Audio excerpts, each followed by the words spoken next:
Hey everyone, thanks for stopping by. So it's 2025. You're looking for a pro iPhone experience, but you're smart with your money. You've probably been browsing the used and refurbished market, and you've narrowed it down to two incredible options, the iPhone 13 Pro and the iPhone 14 Pro. The question is the newer model really worth the extra cash, or is the 13 Pro the hidden gem of the lineup?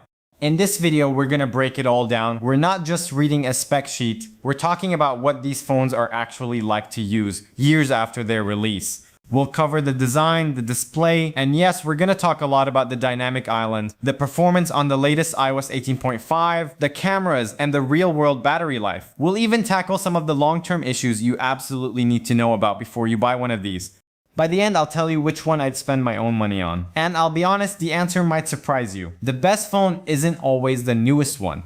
Alright, let's talk about how these phones feel in the hand. And honestly, they feel pretty much identical. Both the 13 Pro and 14 Pro are built with that premium surgical grade stainless steel frame and a really nice matte glass back that feels great and resists fingerprints. On paper, the 14 Pro is a tiny bit heavier and thicker, but we're talking about 2 grams and less than a millimeter. In the real world, you will not notice it. What you will notice is the camera bump on the back. The iPhone 14 Pro's camera module is visibly larger, and that's to house the bigger sensors we'll talk about later. Both phones have Apple's ceramic shield on the front for durability, so build quality is top-notch on both. When it comes to colors, the 13 Pro had that iconic Sierra blue and an alpine green, while the 14 Pro introduced a really nice deep purple to replace the blue. Mine I have here is graphite 13 Pro and gold one for 14 Pro. But here's the thing, these two phones really represent the peak of that flat-edged stainless steel design era for Apple. The in-hand feel is so similar that your choice isn't going to come down to ergonomics. It's going to come down to what's happening on the screen. Both of these phones have absolutely gorgeous 6.1-inch Super Retina XDR displays with ProMotion. That means you get that super smooth 120Hz adaptive refresh rate that makes scrolling and animations feel incredibly fluid. Once you use a ProMotion display, it's really hard to go back to a standard 60Hz screen. But there are two key differences here. First is brightness. The iPhone 14 Pro can get significantly brighter outdoors, hitting a peak of 2000 nits compared to the 13 Pro's still very good 1200 nits. If you use your phone outside in direct sunlight a lot, this is a genuine quality of life improvement that you'll appreciate. The second big difference is that the 14 Pro's display can slow its refresh rate all the way down to 1 Hz, while the 13 Pro's minimum is 10 Hz.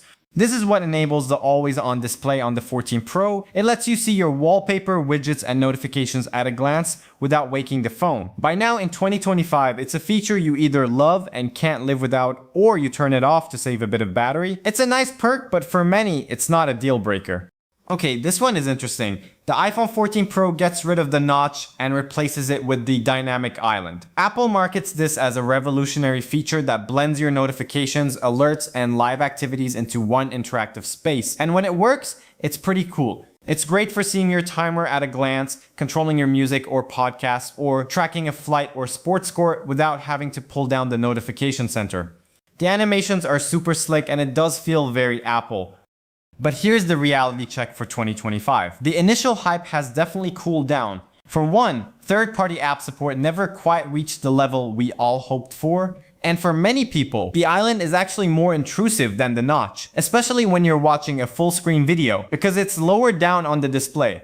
The way you interact with it can also feel a bit weird. You have to long press for controls, but a simple tap just opens the app, which can be the opposite of what you want to do. Ultimately, the dynamic island has become a major dividing line. It's the biggest day-to-day interactive difference between these phones. If you look at it and think, wow, that's a feature I absolutely must have, then the 14 Pro is your only option.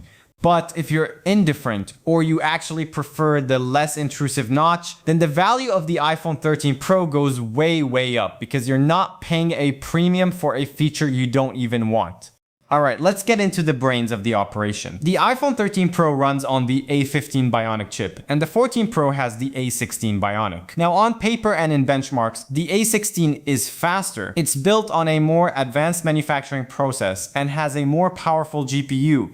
But let's be real, in 2025, for 99% of what you do on a phone, scrolling through social media, sending messages, browsing the web, even most gaming, you will not feel a difference. Both of these chips are still ridiculously powerful and will run the latest version of iOS without breaking a sweat. It's important to remember that the A15 and the 13 Pro is the higher end version with the 5-core GPU, the same one Apple put in the standard iPhone 14, so it's an absolute powerhouse.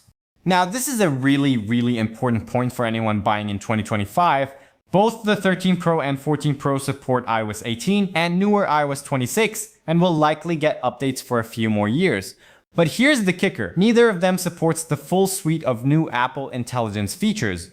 For that, you need an A17 Pro chip or newer, which means an iPhone 15 Pro or later. This is a huge equalizer. It completely changes the future-proofing argument. A few years ago, you might have paid extra for the 14 Pro thinking it would get more advanced features down the line, but now we know that both of these phones are in the same boat. They're missing out on the same cutting-edge AI software. This makes the decision between them much less about the future and much more about the hardware you get right now. Okay, let's talk cameras, because this is where the 14 Pro really tries to justify its Pro name. The iPhone 13 Pro has an incredible triple 12 megapixel camera system that even today is fantastic. It takes amazing photos and videos. But the iPhone 14 Pro makes a huge leap, at least on paper. It has a massive 48 megapixel main sensor that's 65% larger than the one in the 13 Pro. Now, by default, it uses a process called pixel binning to combine 4 pixels into one, giving you a really high quality 12 megapixel photo. But if you're a serious photographer, you can shoot in ProRAW at the full 48 megapixels, which gives you an insane amount of detail for editing. The 14 Pro also has an upgraded image processing system called the Photonic Engine for better low-light shots, and the front selfie camera gets autofocus, which is a nice touch.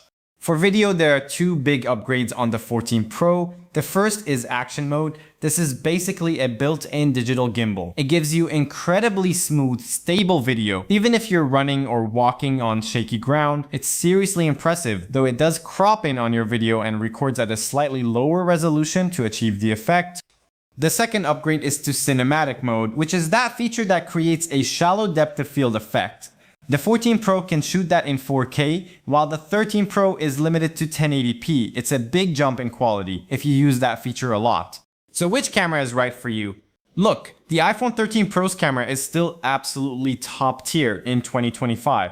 It's perfect for the vast majority of us who just want to take great, reliable photos for social media or to capture memories. Its macro mode is also fantastic.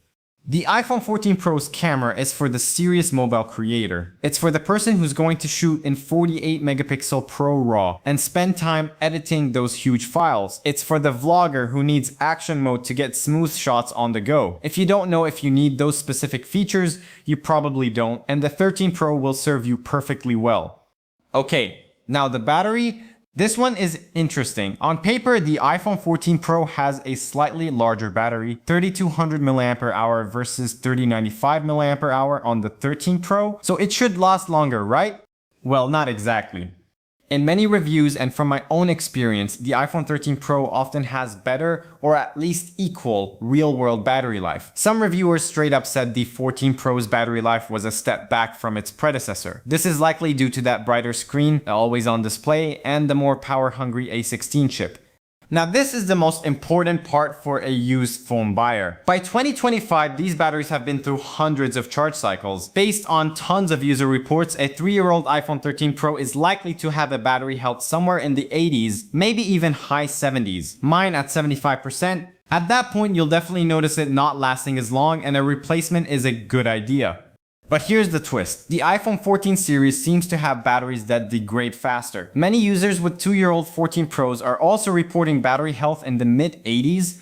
So what does this mean for you? It means you should probably budget for a battery replacement no matter which phone you buy. A new battery from Apple costs about $89 and will make the phone feel brand new again, and this really tilts the scales.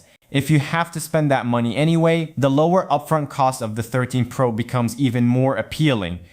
Alright, let's talk money. Prices fluctuate, but in mid-2025, here's a general idea of what you can expect to pay on the used and refurbished market. For a base 128GB, you're looking at saving at least $100 and maybe even up to $200 or more by going with the 13 Pro. So, who should buy which? This phone is the value champion. It's for the vast majority of people watching this video. It's for the smart, budget-conscious buyer who wants 90% of the modern Pro experience for a significantly lower price. You get the premium build, the incredible 120Hz ProMotion display, a camera system that is still absolutely fantastic, and performance that is still blazing fast. Then, who should buy the iPhone 14 Pro? This phone is for the feature-focused user. This is for the person who will genuinely use and appreciate the upgrades. You're a serious mobile photographer who needs 48 megapixel Pro RAW. You're a videographer who needs action mode. You're a tech enthusiast who just loves the dynamic island and wants the always-on display. Or maybe you really value the niche safety features like crash detection and emergency SOS via satellite. You are willing to pay that premium for these specific tangible benefits. So what's the final word? If it were my money on the line in 2025, I would choose the iPhone 13 Pro. The value is just undeniable. The core experience, the premium feel, the incredible speed, that beautiful ProMotion display is virtually identical to the 14 Pro. While the camera upgrades and the dynamic island on the 14 Pro are cool, they fall squarely into the nice to have category for me, not must have. The money I'd save by getting the 13 Pro could pay for a brand new battery replacement and still leave me with cash in my pocket. It does everything a flagship phone needs to do, and it does it brilliantly, making it the smarter buy for most people out there, including me. But hey, that's just my take. I would love to know what you all think. Are the features on the 14 Pro worth the extra money to you? Which one would you pick and why? Let me know down in the comments below. I rate all of them. And if this video was helpful to you, maybe consider hitting that like button and subscribing for more deep dives like this. No pressure though. I'm just happy you stopped by. Alright, that's all for this one. Thanks for hanging out with me. Catch you in the next one.